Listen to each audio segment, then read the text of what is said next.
You look great. Thank you. I'm so excited you are here. And I want to say, wow. And saying, girl, you got this. I'm proud of you. Keep killing it. It's really amazing. Yeah. And I just love her. I know.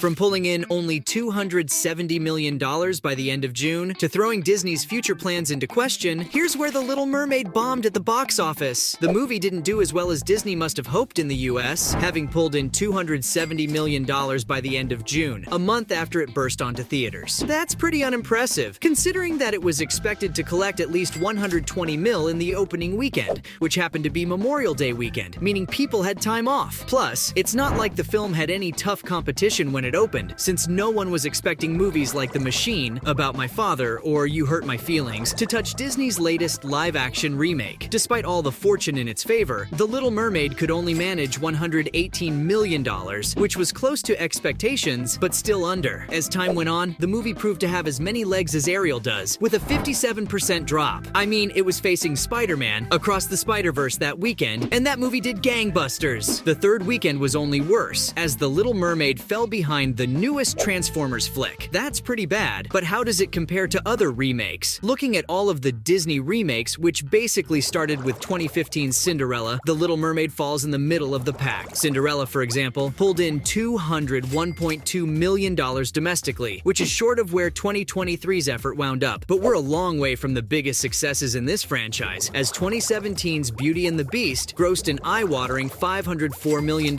just at home. Heck, even as the remakes were losing box office steam, they were doing better than The Little Mermaid, as The Lion King racked up over $500 million domestically, and Aladdin managed to earn $356.6 million.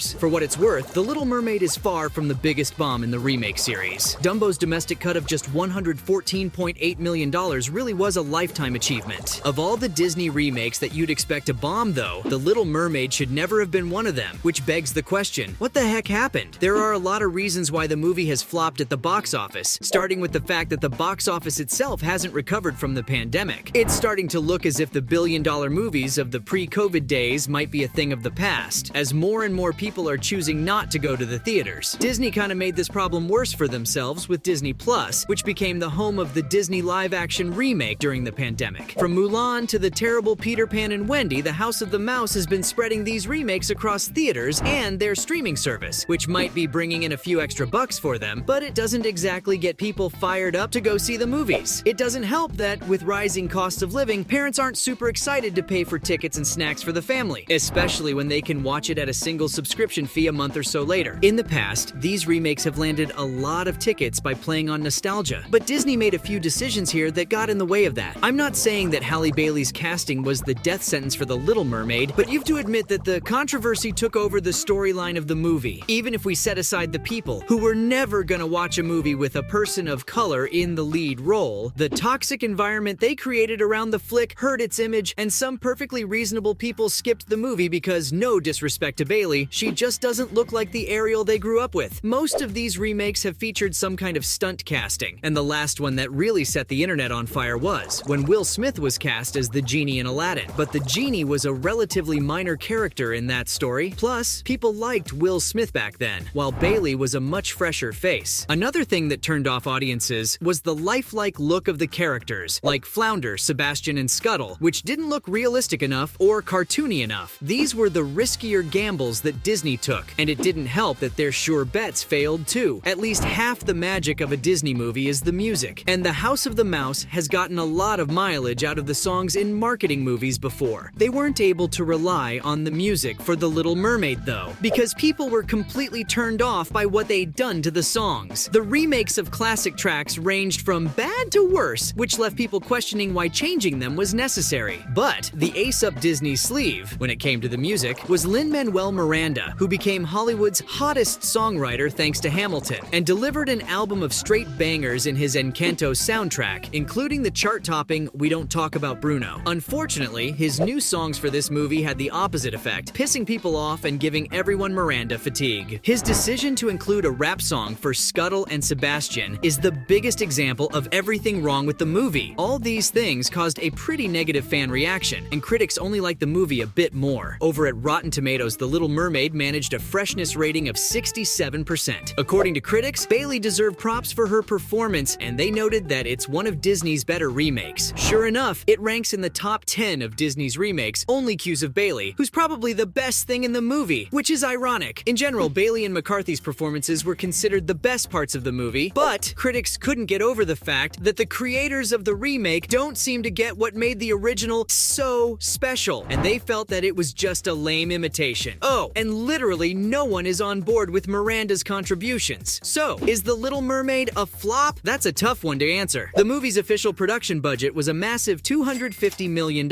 and usually the marketing budget will be the same as the production budget. This means that for a movie to succeed, it basically needs to make twice the production budget, which is north of $500 million.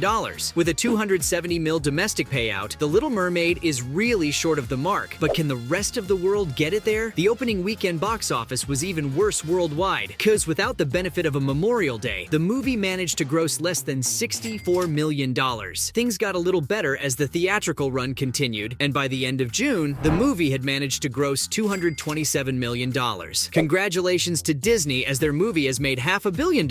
Or maybe not, because making and releasing the movie also cost them $500 million, so the movie's only begun to break even. Of course, we're assuming that's what the movie cost, because there are lots of things at play that we don't see, plus the magic of Hollywood accounting. All the same, this remake didn't pay off for Disney at all, and they might have to accept the message here. On the internet, audiences have never responded well to the remakes, but Disney plugged their ears and went la la la, while those same audiences eventually gave Disney lots of money. But The Little Mermaid was just the latest of Disney's remake screw-ups, and it came after the failures of Peter Pan and Wendy and Pinocchio, while the box office performances of these movies have been slowing down over the years. Disney had a golden goose on their hands here, but the goose may be running out of eggs to give. As of The Little Mermaid's release, there were 14 more of these remakes in production, and the company was planning on ruining classics like Snow White, Lilo and Stitch, and Bambi. What's more, they even had a live-action remake of Moana planned for 2025, meaning they'll remake movies that are less than a decade old. Some of those 14 will come out, but when you look at how badly the remakes are doing now, and things like the Writers Guild strike of 2023, you can bet that some of them will be canceled, or maybe even most of them. We'll have to stick to the animated originals then, and that's what we should have been doing all along. So, from the bleak future of Disney's series of remakes to the latest one underperforming at home, that's where The Little Mermaid bombed at the box office.